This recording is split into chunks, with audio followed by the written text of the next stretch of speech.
Kosher Terroir. I'm Simon Jacob, your host for this episode from Jerusalem. Before we get started, no matter where you are, please take a moment to pray for the safe return home of all our soldiers.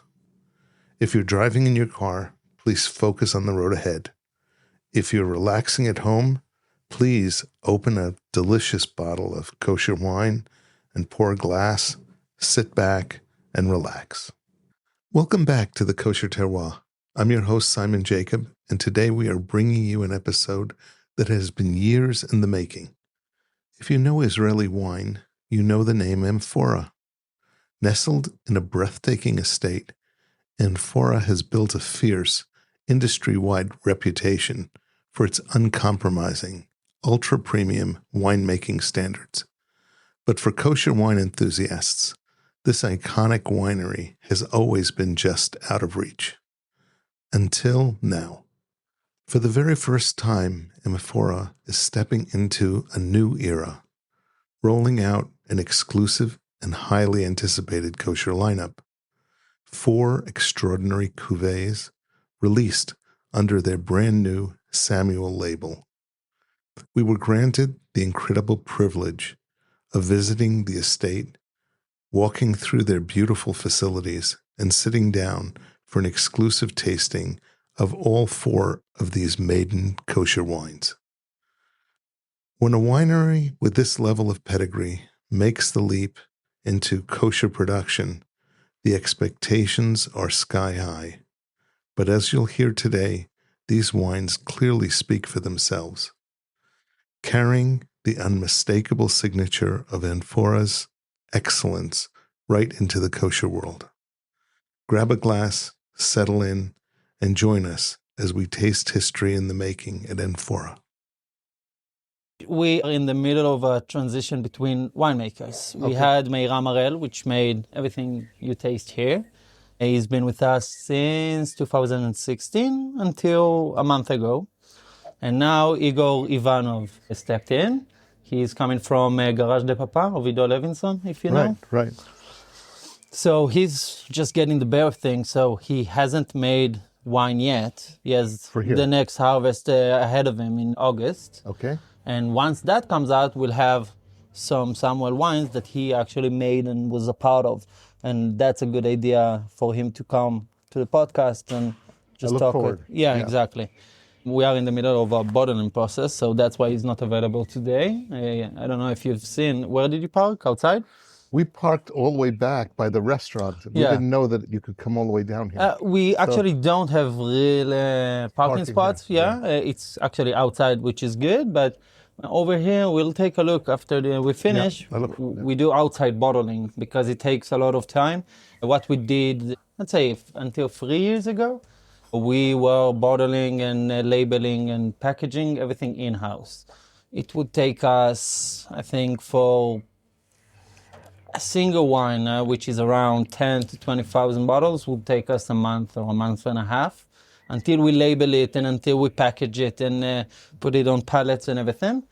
He does it. His name is Yoel. He gives a service to most wineries in Israel. It has a truck. It comes with a truck. It comes with like a big shipping container. Shipping container, and which contains all the machines and everything. And he finished 100,000 bottles in, I'd say, 10 working days, 9 working days. Yeah. So how many bottles do you actually produce here? It depends on the year, but if we do an average of a 5-year plan, it's around 120 to 150. Okay, and how much kosher?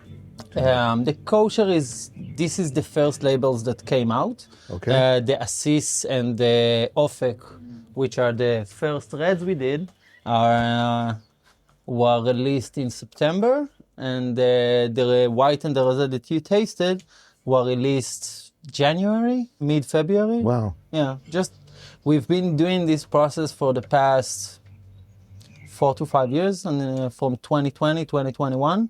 So it takes where you need to, we made some of our vineyards kosher, and we purchased new ones, especially for that. And once you decide which grapes you want, and until it gives fruit and until it provides any wine, it takes a couple of years. So it's been a long planned process. Wow. So you're really starting the kosher wines from scratch. We did, from the grapes, from the specific vineyard, all the way through. Yes, and right now we are doing it in a Service winery. Yeah, service winery. Thank you. Which gives us the ability to make kosher wines with a certificate and everything. Right. For us, our winery is all Jewish, but we are not able to make kosher wines. We will never be. What it would do, it would make the winemaker a lot less involved. Exactly. So that's the main reason for us all over the years to not make kosher wines. But we do see the potential and the requests of actual people that really want to. And we see it right now. Once we published it, we have a lot of inquiries, and we have a bunch of businesses that work with us. I think we just sent to Ramban in Jerusalem. It's a hotel or a cafe. It's a new business that we started. And I just sent them the first delivery today. They're a great hotel, and they've got a great wine list. Oh, so very good. Yeah, so good pick. We're just getting implemented in their winery. Amphora is in a bunch of places that are high profile. A restaurant in Tel Aviv. In Jerusalem, we're actually not that popular because we didn't have kosher. But right now we are proceeding with it. Yep. Do you export your wines at all? We do not, because once we started with the kosher wines, it wasn't really the place and the time to start exporting. When I said about the Amphora identity that I talked about, Israel in itself had a lot of identity of wine. When we see Israel in the past 20 years, a lot have changed between winemaking and wine drinking. When you are going to any, I'd say, wine competition or wine exhibition in the 2010s, you would only see a bottle of Merlot, a bottle of Cabernet Sauvignon, and maybe a Sauvignon Blanc. But you would never see any Rosé, anything resembling Mourvèdre or Cinsault Counoise or Grenache Noir, everything from the southern region of France. And that changed a lot, not only in Amphora, but in Israel, in wine drinking itself. So when we compare, I like to speak on the winery when I compare between winemakers, because we had, before Meiram in 2016, we had Arkady Papkian. Arkady was spot on old school Israeli wines. It was a lot of oak and a lot of French classic wines that were Cabernet Sauvignon and were a blend of the blend de Bordeaux, which was very familiar in Israel. And once Meiram joined, and in Israel itself, there was a change. People started noticing that they want wines that are more suitable to drink even in the summer, which here in 40 degrees, it's a bit hard. In Israel, we started seeing more and more, I would say, it's mostly French, but more esoteric grapes, just like we have here, Cinsault, and we got, Durif was pretty common before too, but we got Mourvèdre and Grenache Noir, which you can start see them all around in Israel. Shiluv nadir ben neshama la'adama. I like that. Yeah, that's the slogan. Yeah. And the logo itself is basically a fingerprint and the same layout when you look from aerial view of the Capsuto vineyard that we do most of the grapes from. What? I've never heard of this before. Counoise? Cinsault and Counoise, yeah. It's both are Loire, Rhone Valley of France. Is anyone else in Israel using these grapes? I think, but mostly in blends. Yeah. There would be hidden. Heard of it. Yeah. Durif? No, Cinsault and Counoise. Okay. We have produced a bunch of Cinsault and Counoise. Yeah. Cinsault is pretty common. Yeah. Counoise is a more esoteric strain of grapes, but if you'd see them in Israel, I assume you'd find them in blends. Not a lot of people do it. Blends. I've only seen them in blends. Yeah, they're pretty common for it. Yeah. And So when I talked about the whole identity of it, that there's a whole genre in Israel that wineries do make a sub-label of a kosher wine, and it sometimes can be to do a kosher. It's like, doesn't have the same identity of the wine. Yes. And I was worried about the same thing once before we actually released and I tasted the wine. But when I tasted it, if I did a blind tasting, I wouldn't even know the difference. Because there's a lot of an identity of our winemaking in it. So you make this sort of blend for Amphora that's not We kosher? have a similar, Blend. Okay. It's not the same because we do want to make stuff that are varies from each other. Yeah, exactly, to make our repertoire full. But we have a whole series in Amphora that's called terroir. Terroir is basically a locality in French. Yes. It talks about the earth itself or the sun or the temperature. I speak French. Oh, okay, good. So and my podcast is called The Kosher Terroir. yeah, okay. So it's we have a. This is such a different. I've never tasted anything like this before. So It's so different. for me personally, this is the best part of our winemaking in Amphora. We do have the Blend de Bordeaux, the classic wines, the Cabernet Sauvignon, the Merlot, and the Cabernet Franc. This is the lighter one. Yeah. It's so soft. It's so silky and cottony. It's so relaxing. That's the Cinsault and Counoise for it. There's nothing at all sharp in there. It's so pleasant. It's so relaxing. It's meant to be. I just like to call it, it's more of a Beaujolais wine, but it's not, because it's not the first wine of the harvest, but it resembles it a lot. The whole series, the terroir that I mentioned. It's a summer wine. It's a summer wine. Nice it's an Israeli wine in my taste. I agree. It's 100%. meant to be. I like to drink example. it once I take it from the wine fridge, so it's a bit colder, but not cold, but not too cold. And we have a lot of that sort of wines in Amphora. The terroir series comes from a vineyard that produces a lot of grapes for the Samuel. That's called Capsuto. Capsuto, it's in Pki'in.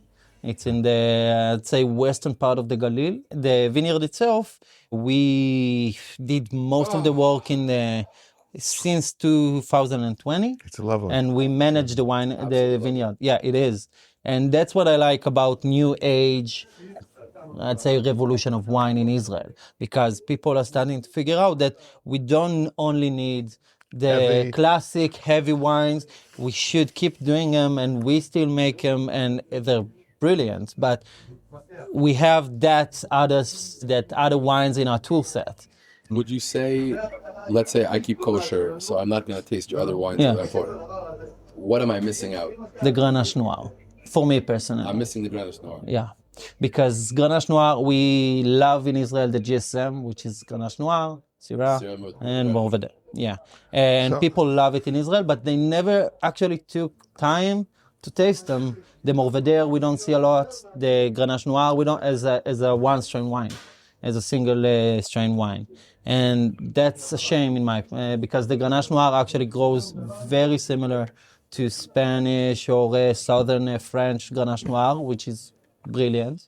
What I really like is seeing grapes that aren't on the, when we textbooked it, and they're not supposed to grow here, but they actually have a lot of resemblance when you talk about it in Israel when they do grow. Like Grenache Blanc that we have here, that is very, very interesting, and people started to make it around 2020. Yeke Vitkin does a brilliant Grenache Noir. I was just going to say to you, all the things you're saying, if you want to taste them, go to Vitkin. Yeah, exactly. You want a kosher version, go to Vitkin. Yeah, Asaf does exactly the same thing for a lot of time, and he does it brilliantly. This tastes to me like an Asaf Paz wine. Yeah, because it's the same. This is the same. There's a focus on excellence of trying to make a wine that's just really good. It's not just making wine, it's trying to make really good wine. Yeah, and Asaf, when I talked about the exhibitions in 2010, Asaf would be there with Rosé. He was starting to break habits, one of the first ones. And I think Meiram, our winemaker that made all of this, took a lot of inspiration, I assume. I don't know. Yeah. But it has a lot of resemblance to it. But Vitkin does a brilliant Grenache Blanc. And I think beside us, Vitkin, maybe two more that added in the past year or two. No one does Grenache Blanc, which is a shame because it grows very, very good in Israel. No, so let's talk about the wine. This wine is great. Yeah, it is. That's the new age wine. I'm proud of you. I'm happy for you. This is wow. And this is basically our standard of winemaking. We do. It's a big thing to say because the next one we'll try would be a lot similar to old school wine. But hello, Kol Tov. What? Okay. But what we do is we do both, and I like to, when I talk about Amphora, I like to divide it two series because we have the Med, the first one, the table wine, which is, again, a lot of Mourvèdre and Syrah and the lighter wines. And instead of Sauvignon Blanc, it would be the Med White, which is French Colombard, and like the white wine that we tasted, it's Claret and Viognier, which... Claret is a grape, right? Yeah, it is. Those would be the highest in, I would say, when in our portfolio of grapes, that would take the biggest percentage. But when we talk about our tradition, which when we can go back to the first wine we made in Amphora, it would have the same name, the Riton, which is a series that's based on an homage to Bordeaux. We got two blends, the blend de Bordeaux, the red version and the white version. Cabernet Sauvignon, Merlot, Cabernet Franc, and Sauvignon Blanc and Semillon. And we will continue making them out of tradition and we'll give them our angle to it. So what led me to Amphora, actually, is Michel Roland. Ah, yeah. Okay? Do you want another splash? No, I'm good. Michel Roland just passed away. Yeah, no, I know. I just did and I just did a podcast about him. Oh, did you? Just now. Yeah, so we did the velour with him. That's the highest profile wine that we did, and he was a lot of and through 2008 to 2013, he has a lot of influence on our wines. Right. Most of them are just in the cellar and nothing left out of them. Okay. But yeah, Michel Roland was a huge influence on the past of Amphora and a lot of influence on the future because when you still follow his procedures? I wouldn't say that. I would say we take a lot of inspiration because we did a velour 2022 without Michel Roland, but it has to follow the velour that Michel Roland did. Right. So we waited 9 years until we could actually make something that resembles in its peak or in its ability or in its, I would say, excellence to achieve the same name because we don't want to sell it short. We don't want to ruin the name of the brand that we did, the velour. So once we made a velour 2022, we waited until we could. And we didn't do it in 2019 or 17 or 18, just when we could. Same goes with the Makurot. The Makura that Michel Roland, that's our flagship series, basically. The Makura is after the name of the ranch that we are here right now. Mm-hmm. So he did that, plus to the velour, he helped a lot with the Makura. So Makurot from 2008 to 2013 served us until a year ago or 2 years ago because we held them. So right now, when we do Makuras, we do it every 3 years, every 2 years, only when we can produce a good enough wine to stand by its side. Because there's a lot of tradition, even though we change winemakers, and even though we had a new owner, there's still the customer who knows the Riton and a customer who knows the Makura and will want to taste the new Makura and see the resemblance. Got it. And in winemaking, you cannot follow procedures and basically copy and paste. It's impossible because of climate change. Yeah, everything is different. And everything is changes different. every year. But a lot of it changed with Meiram, in my personal view. But I'm a bit biased because I used to work for him. I was an assistant winemaker in 2022, actually. But I see a lot of it towards his way of making, because I think it's a bit unfair for me to decide that because I wasn't a wine drinker in 2010. What? I'm a younger. איך זה יכול להיות? But so I don't have both ways to compare, but I can see from the people who come here regularly how it changes them. I have a very, very good customer that comes here every month or two, and he adores the old Makura and the Merlot Barbera and all the old vintage wines that we do and still made in under Arkady Papkian. And then every time he comes here, I just like, taste the Grenache Noir, taste the assist. And you can see the light in his eyes. Yeah, no. He's actually learning something new. So I think they don't compete with each other. They just add to the repertoire. Yeah. They complement each other. Let's taste the Ofek. Yes, please. I really want to taste it. Thank you. I'll leave it here and stay in case you want to drink a bit more. Good. So this is the Ofek. Is this the flagship of the Kosher? Yeah, I would say it's the most expensive one out of it. What's the price point on this? 160 for consumer and 110 all the rest. Oh, the white and the rosé, it's also 110? Yeah, everything. Around the Ofek, it's interesting because I wouldn't say there's any wine that actually resembles it. It's a mix of both worlds, just like we talked about. It's a blend of Grenache Noir, Cabernet Franc, and Syrah. Okay. Which we have nothing like in Amphora. To me, it resembles like a mix between what we talked about, the terroir that is Grenache Noir, and the Riton, which is an homage to Bordeaux, which has a single strain Cabernet Franc. And it's like a mix of both worlds, which makes it a lot interesting because I got nothing to compare it to.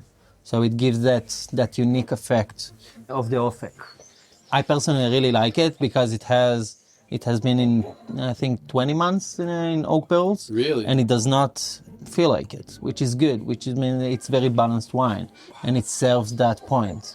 And I think for a first label, for a first try, it's a really good base point. What I was saying about the Ofek, the blend itself, I actually don't know anything resembling it because Grenache Noir and Cabernet Franc usually don't mix. Yeah. But it does well here. Yeah, for sure. Okay, yeah, go ahead. Continue. Grenache Noir, Cabernet Franc, and Syrah.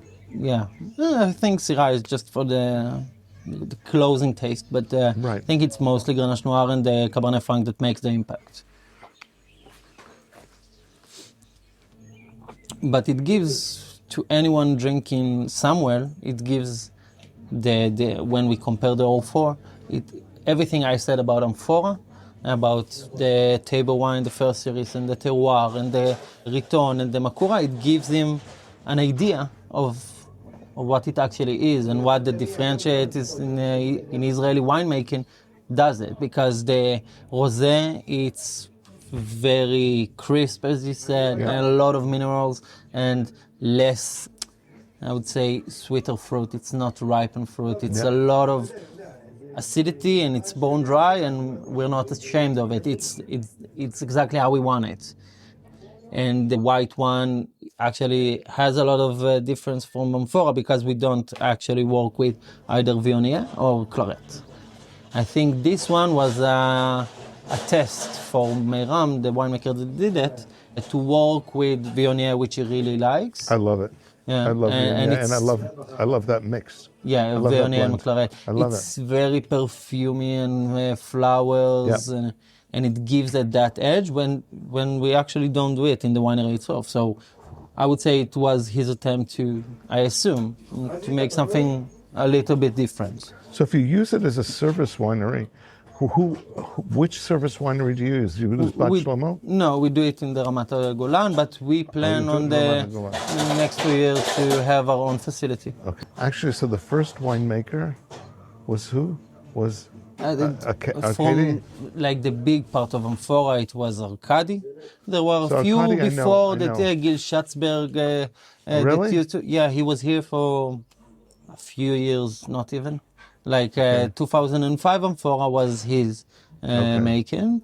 I already know it just because we did a tasting from the cellars, and Meiram, the old winemaker, really liked it. So Gil lives here in Zichron, and Meiram did as well. So he brought him the wine at the same day because he wanted to hear what he did. It was a Syrah, was meant to be like the table wine, the easier wines that are not meant to age. And he wanted to open it to show what vinegar is. And it wasn't. It proved us all wrong. It was a day old. And he wanted to hear what he did. So they drank together after we tasted it, so it was Gil Schatzberg, but mostly the biggest years, the biggest impact, because you gotta be here a few years to make an impact until you know how to work with what you got, and the facility itself, and the tradition itself, and bringing stuff to you, to your own liking, it takes a while. So Meiram came here and he took everything that Arkady did, and for the first few years he did Arkady wines, basically. But it took him, I'd say 2019 was the first year he released a Mourvèdre, a single strain Mourvèdre. So that's 3 years already after coming here. It takes a while. And the Grenache Blanc he started making 2 years after. So it takes a while to take an impact. Got it. I'll give you what I say every time when we talk about, when we bring people down here to the cellar. But if you have any specific questions, do ask. Go ahead. Basically, in Israel, it was hard for wineries to actually build cellars because most wineries weren't planned as a winery. And we were lucky enough for this to be planned as a winery. It only looks like a very old house that was renovated. It's been built in 2003. And it was meant to be a winery from the start, from the get-go. So this is the cellar. What we have here is basically an environment system that helps us maintain moisture and temperature. We have it on 11.8, if I'm not mistaken, for all year long. Yeah. And what we do here basically is that's the most important part of our winemaking, in my opinion, because what differentiates our white wines in Amphora, to me at least, beside the decision about the grapes, it's about the method of winemaking. Everything over here is white. And as you can see on the top right, you can see that very long barrel, elongated. Yes. Yeah, like this. Yeah, exactly. Yeah. That's called a cigar barrel. A cigar barrel is meant for a method that's called surli. The cigars, I sell cigars. It's called torpedo. Oh, is it? Yeah. The shape is called torpedo. The cigars that come like this at the end. Yeah. You know what a torpedo is? Yeah. The miso itself. Yeah. The submarine. Yeah.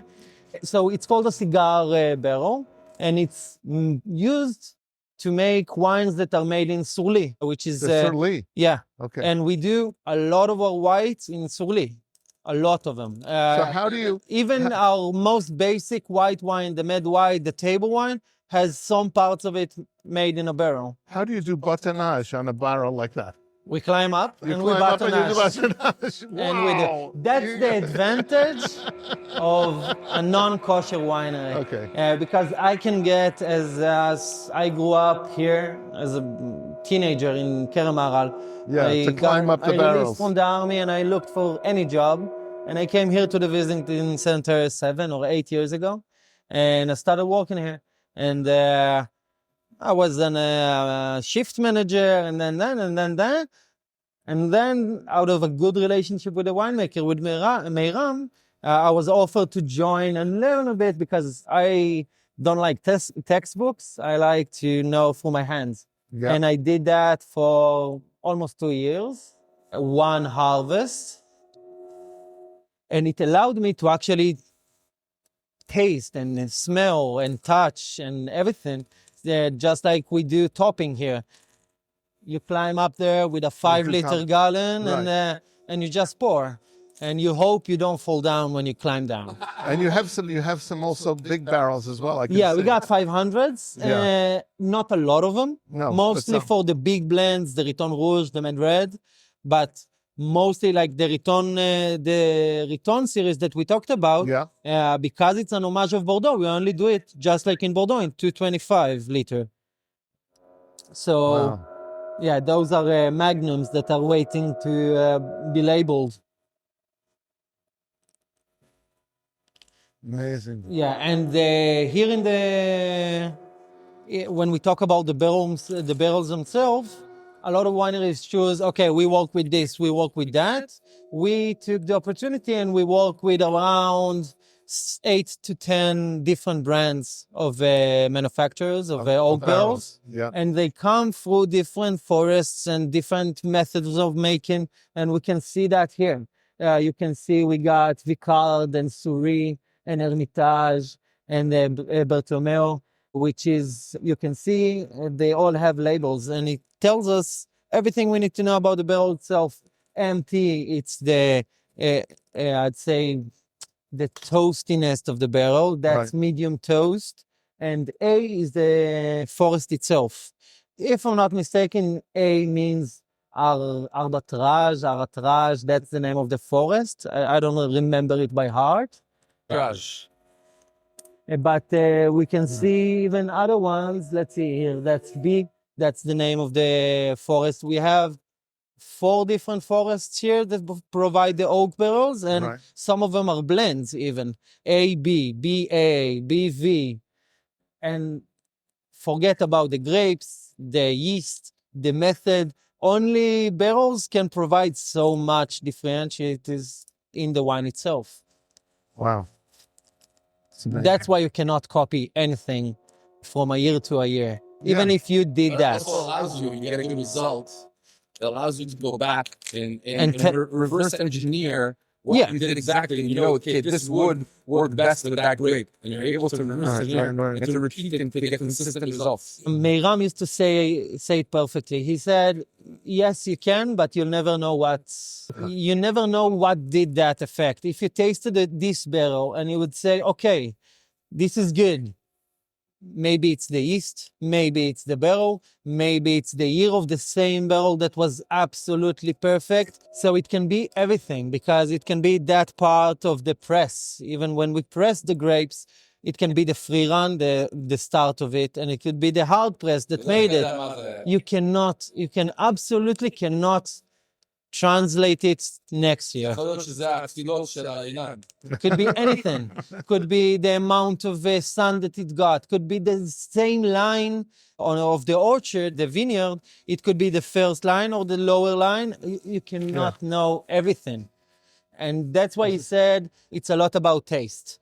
You taste and you can see the potential, and you learn from experience. And that's the archive. This is the archive? Yeah, let's take a look. So that's our archive.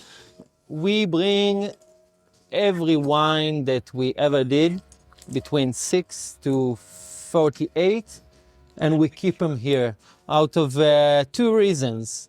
One is for the winemakers themselves. There was Igor that came here, and he wants to know how Arkady did things. So he did it and tasted it. He wants to taste the old Riton Rouge. It's here, he can taste it.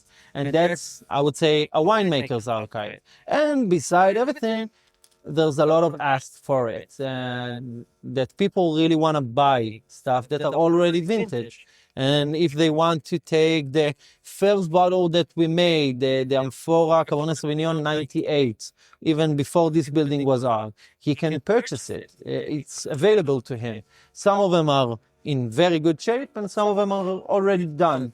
And those that are done, we do not sell, of course. Wow. Yeah, that's just the tip of the iceberg of some of the wines. We got like a Mourvèdre from 2003. That's what I told you about the heritage. 23 years ago, they made a Mourvèdre. Right now, I make a Mourvèdre. They're not the same, but I have to keep some heritage in it to allow the customer to get used to it and to know what he likes, because he likes the Mourvèdre. He doesn't like the blend I did last year or this year. I cannot do a lot of change, but I can do slow changes. Yeah, that's half full because we use Coravin with it. Okay. But that's it. Yeah. Yeah. The logo changed. That's the old logo. Yeah. Only until 2006 it was. For a vineyard, it was called. And I think that's pretty much sums everything up, Thank you. unless you got some questions. Thank you very much, Ido. No problem. For all the It's my time. pleasure. I hope this episode makes the wine at your next Shabbat table taste a whole lot better. And to the rest of you listening, I want to hear from you too. The Kosher Terroir is an ongoing conversation. If there is a topic, a specific winery, or a wild wine myth you want me to unpack, reach out and let me know. If you enjoyed today's episode, please do me a favor. Just like a great bottle of wine, this podcast is meant to be shared. Send this episode to the person who usually hosts you for Friday night dinner. Text it to your wine-loving friends. And please take 30 seconds to hit that subscribe button and leave us a 5-star review on Apple Podcasts, Spotify, or wherever you're listening. It is the absolute best way to help new listeners discover the show and to grow our incredible community. Join us again next week. And until then, pour yourself something beautiful and remember, wine is a living thing. Sometimes it just needs a little room to breathe. L'chaim, everyone, have a wonderful week.